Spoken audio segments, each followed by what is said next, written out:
Ce sont des articles que j'ai écrits et publiés en Égypte et ça a été publié à la fois en même temps dans le monde arabe.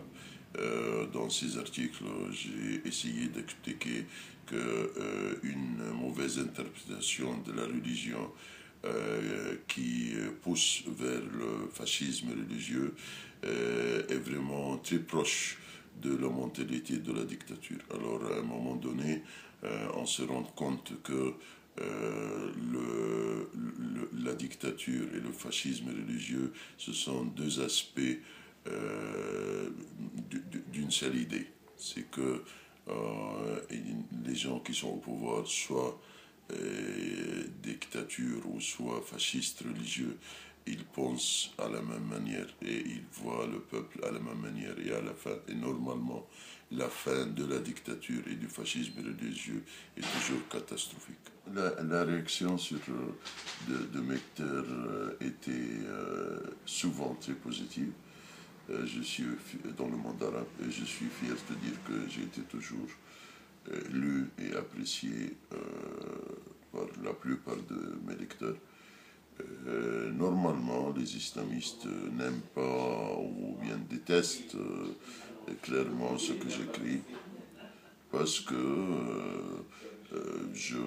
ils m'accusent d'être quelqu'un contre l'islam, et ce qui n'est pas vrai, mais parce qu'ils pensent que c'est eux l'islam et c'est eux qui représentent la volonté de Dieu et ils ne permettent à personne de dire ou de voir une opinion différente, et c'est ça ce qu'on appelle le fascisme. Moi, je pense toujours que la religion représente les valeurs humaines.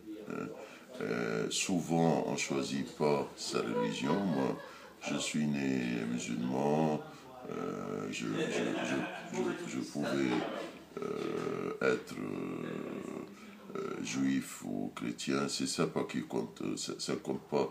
Pour moi, c'est pas important. Ce qui est important, c'est que défendre les valeurs humaines à travers une bonne interprétation de la religion, on peut vraiment achever un niveau d'humanité remarquable. Et le contraire, à travers la mauvaise interprétation de la religion, on peut être poussé vers la haine et vers le fascisme religieux.